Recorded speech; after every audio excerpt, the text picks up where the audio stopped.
It was one of the world's biggest cyber heists. A bank robbery of the online age that no amount of armed guards, armored cars, and heavily protected vaults could prevent. It was like a terrorist attack into the central bank. More than $80 million stolen from Bangladesh's central bank by hackers who, authorities say, tricked one of the world's most trusted financial institutions. Only one official is facing charges, and most of the money is still missing. There is no way that this could have been done by just one or two rogue employees. When the world could, a staggering 81 million, almost billion, be lost in a transfer system. How the hackers did it, and ask who was behind the heist, and could it happen again? High walls and tight security to stop anyone getting in who shouldn't be there. But sometimes physical barriers aren't enough. For this heist, nobody broke in and nobody took anything away. The entire crime was perpetrated electronically.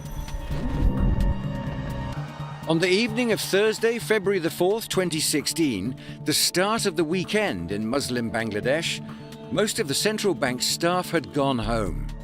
The building was secure, but intruders were already inside. In an interim report, experts commissioned by Bangladesh Bank said a malicious program was installed on the bank's computer systems. The malware, possibly delivered via an infected email, collected passwords and usernames and covered its own tracks. Investigators say they found considerable evidence that the hackers used the bank's credentials to access SWIFT, the international messaging system used to send money around the world. The hackers then generated 35 requests to transfer funds from Bangladesh Bank's account with the Federal Reserve Bank of New York. The orders came close to $1 billion. Most of the requests were blocked, but 4 did get through, and as a result, almost $81 million was sent to accounts at a bank called RCBC, thousands of miles away in the Philippines. All institutions touched by the heist have denied they were at fault for the losses. They have, however, taken steps to improve security. According to one senior Bangladesh police investigator in late 2016, there were serious security lapses which made the central bank vulnerable. Reuters journalist Serajul Kadir has spoken to police sources and insiders at Bangladesh Bank. Yeah, cybersecurity was quite, vulnerable. It was very weak, and it was not up to the mark, with the modern technology. Investigators are sifting through 10 terabytes of data in the hunt for a smoking gun that might identify the culprits. Maybe a bank employee? Yes, maybe. To find out more, I contacted one of the private sector cybersecurity companies that have investigated the methods used by the hackers. What were your thoughts when you heard that this central bank had been hacked? Yeah, the early indicators show that they likely got in through some sort of spear phishing message. So basically they sent an email to someone, and then that person basically clicked on that email and had their computer system infected.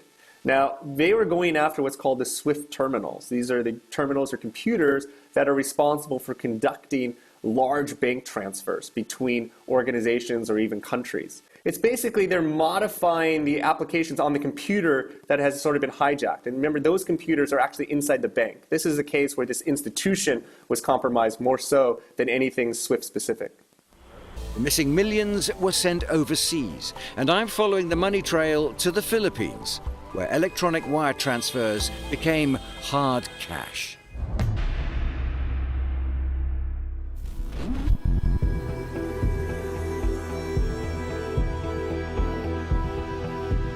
To try to find out how, I've come to Manila. It's the sprawling capital of the Philippines and one of the fastest growing cities in Asia. This is a society that thrives on its links to the outside world. One of its biggest exports is workers. More than 2 million Filipinos work overseas and send more than $25 billion a year in remittances to their loved ones back home. It's a flow of revenue that helps drive the country's economy. Manila's business district has expanded substantially over the last decade, but its banking sector operates under unusually strict secrecy laws. And that includes the institution which helped turn the transfers from Bangladesh into hard cash. It was by sending money here that the thieves effectively made their getaway. $81 million of Bangladesh Bank's funds ended up in this local branch of a bank called RCBC. And they did it using bank accounts that had been opened months earlier using fake IDs and had since lain inactive. The hackers had sent payment requests from Bangladesh Bank to the New York Fed on Thursday, and by Friday, the money had hit accounts at RCBC in Manila. It was then moved between an array of other accounts controlled by a remittance company called Philrem, and some of it was converted into Philippine pesos. Over a period of 10 days, the money was transferred electronically and in cash and channeled into Manila's casino industry. The accounts here on Jupiter Street were a vital clue for investigators. They were crucial for laundering the money, and someone had set them up using false names and fake credentials. The question is, who? It heard that the accounts were opened by the manager of the RCBC Jupiter Street branch, a woman called Maya DeGito. The company's lawyer says Maya DeGito was a rogue employee. The branch manager says that she was naive, that she was a pawn in a much larger plan, which she didn't clearly understand at the time. I disagree with that. She knows the banking system. She's trained of all the policies of the bank, so I don't agree with that one. Just because she's trained in the policies of the bank, is that enough for RCBC to conclude that she is a single or a rogue employee within one branch? It was actually all the circumstances taken together. Number one is that she knew about these accounts. She set it up.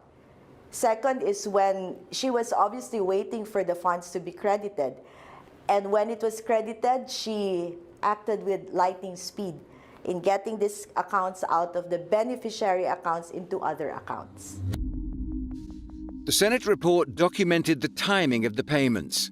Many were made within minutes of each other. Maya DeGito's lawyers say that when funds were received on February the 5th, she confirmed the legitimacy of the remittances with RCBC head office and received emails confirming they were from valid sources. When the money left RCBC, it was paid to accounts at the Philrem remittance company.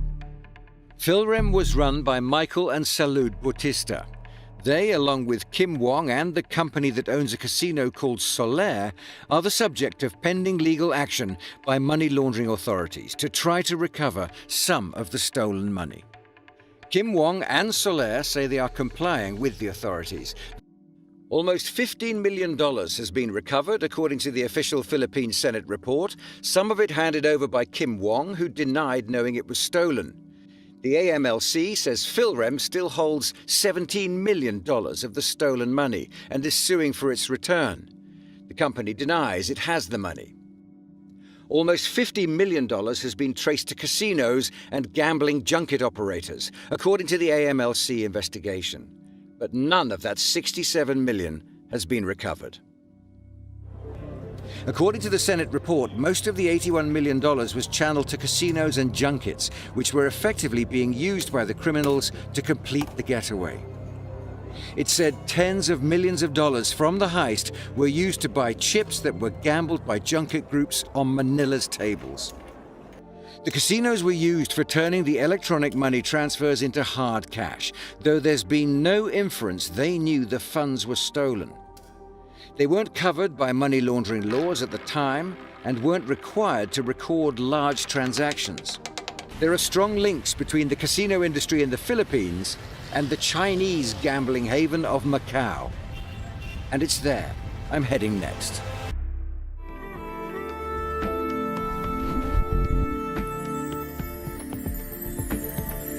Many called the Las Vegas of the East. The Chinese government has tightened outgoing capital flows and beefed up its anti-corruption operations, and the authorities here are cooperating with that. The downside of such crackdowns for countries like the Philippines is that the money launderers simply move on.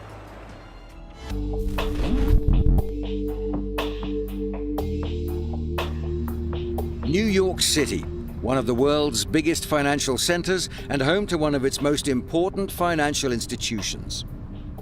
The Federal Reserve Bank of New York, or the Fed.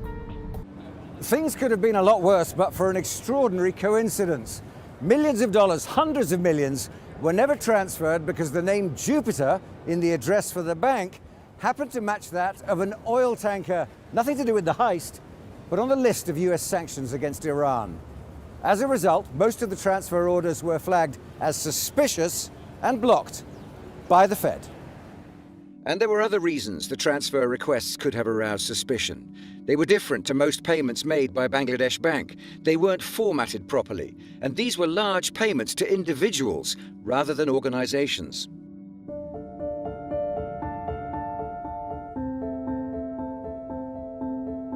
But largely because the requests appeared to be authenticated by SWIFT, $81 million was sent.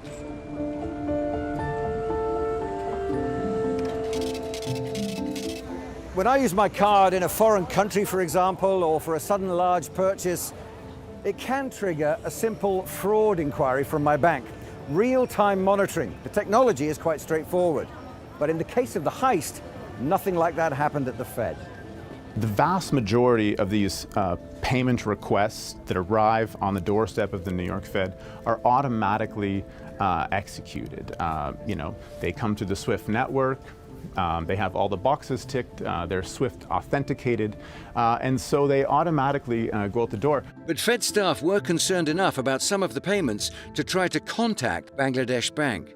At the end of Thursday, they sent a message using SWIFT, and 2 more on Friday. But hackers had compromised Bangladesh Bank's SWIFT system and sabotaged a crucial printer in the Dhaka office. It wasn't until Saturday that Bangladesh Bank staff realized what had happened and tried to contact the Fed urgently, but could only use numbers they found on the internet, lines that weren't answered at the weekend. On Monday, Bangladesh Bank finally got messages through to New York saying they'd been hacked. One former insider at the Fed said they would have been concerned that its payment system had been exploited by the hackers. It was definitely a surprise because I know that they take security so seriously there at the Fed, and they put so much energy towards making sure that only the right people have the right access to the right information at the right time. Were you surprised when you found that such a large amount of money had passed through the Fed and out the other side, as it were? Well, the Fed certainly manages a lot of money every single day, and I think the people that work there are aware that it's a very high-stakes game, whatever work that they're doing there.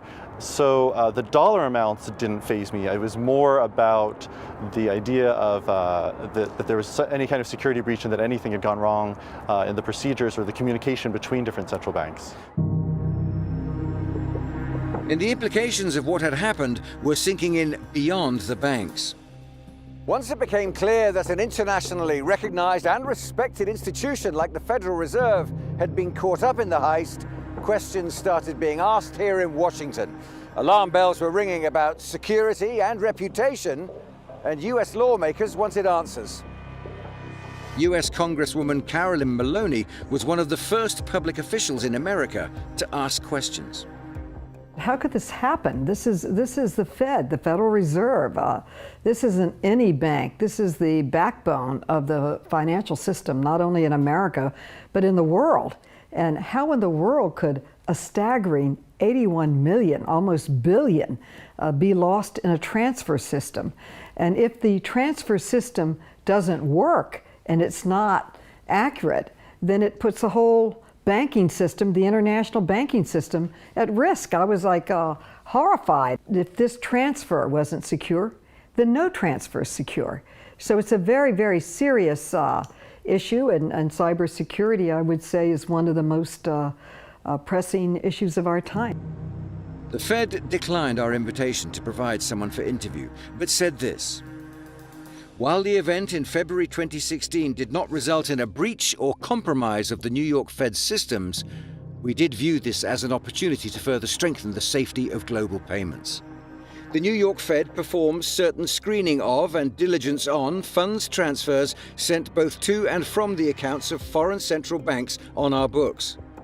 The robustness of cybersecurity around the global payment system must continue to be a priority for each participant in the chain. Brussels, Belgian capital and home to European institutions, as well as the headquarters of SWIFT, a cooperative organization owned by the banks that use it. And it was SWIFT's messaging system that the hackers accessed to send messages to the Fed. SWIFT declined to be interviewed, but said there is no indication that SWIFT's network or core messaging services have been compromised in the recent attacks on banks. While our customers are individually responsible for the security of their own environments, we fully recognize that the security of the industry as a whole is a shared responsibility. In mid-2016, we launched a customer security program to reinforce the local security of their SWIFT-related infrastructure. And the organization has introduced changes. Users like Bangladesh Bank now require more than just a username and a password to log in. SWIFT has done tremendous things to strengthen its interfaces with two-factor authentication, you know what that is, and other things to strengthen the software. They've had audit requirements for controls. They're certifying third-party providers. They have daily reconciliation reports, so you see what SWIFT has sent, whether or not you've sent it. If it's fraudulent, you'll see it. Anomaly detection. You know, you've never sent a message on Friday night to a casino. Maybe we should hold that until we talk about it. They've done a lot. Under pressure over the heist, changes have been made at some of the big institutions. But will they be enough to stay ahead of the hackers? And who was behind this audacious theft?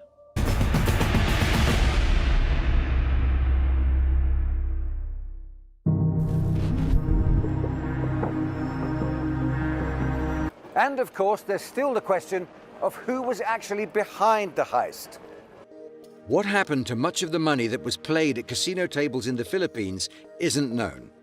But analysis by US authorities and cybersecurity experts contacted by Reuters says the digital fingerprint found at the scene of the crime, Bangladesh Bank's computer systems, points to North Korea.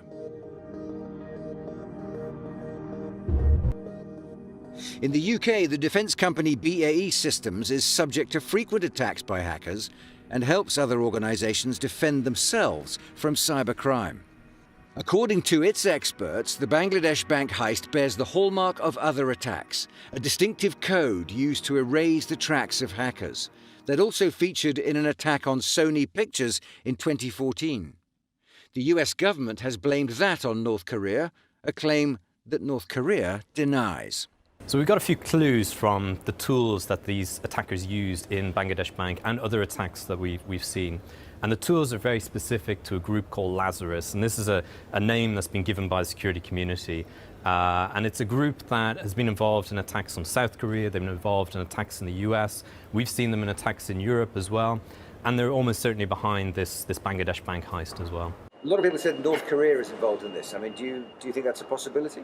We can't say for certain. What we can say is that there are links back in terms of infrastructure. So we see hops from the IP addresses that go all the way back to Pyongyang. Ultimately, we don't know who's behind it, though. The Russian cybersecurity firm Kaspersky Lab has also said it found digital evidence that Lazarus hackers made a direct connection from an IP address in North Korea to a server in Europe used to control systems infected by the group.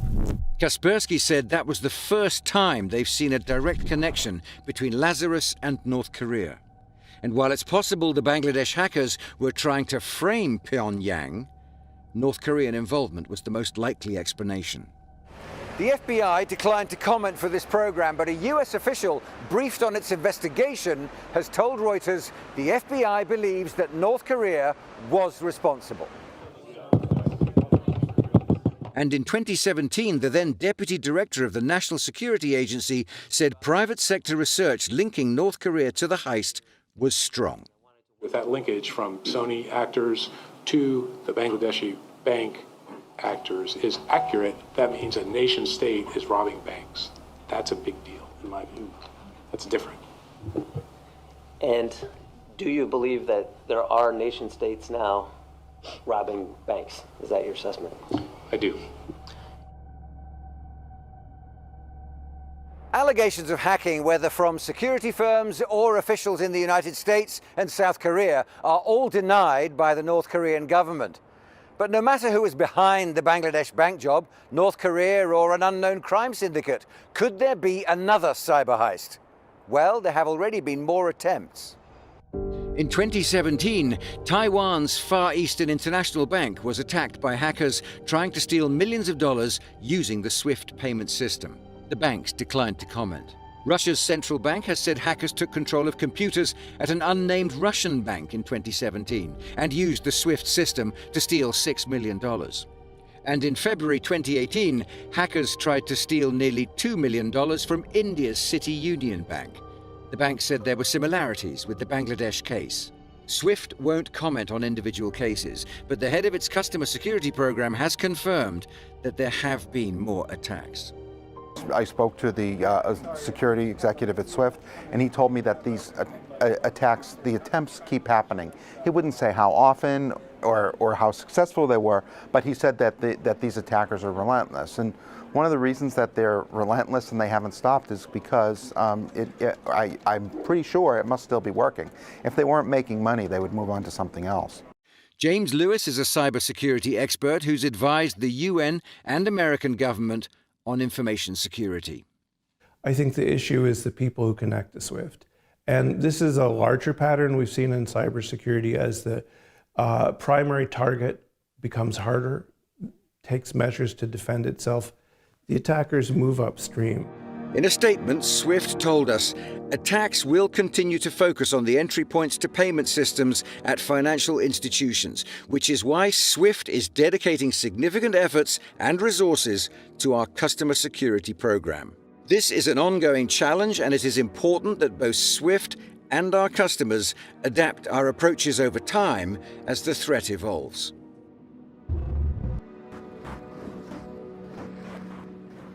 It's certainly improved a lot since Bangladesh Bank. They've accelerated some of the previous plans that they had to make security improvements. They're now rolling out a program of what's called 27 controls to make sure that all banks using SWIFT are actually following out good best practice security. Defenders come up with a little better defense, and the attackers figure out a way around it. So until the day comes when countries agree to prosecute cyber criminals, we'll just continue to see this kind of back and forth. This will continue. The Bangladesh heist was a wake-up call for the international banking system. Changes have been made, but the threat from hackers is constantly evolving, and many institutions regard cybersecurity as the biggest risk they face today.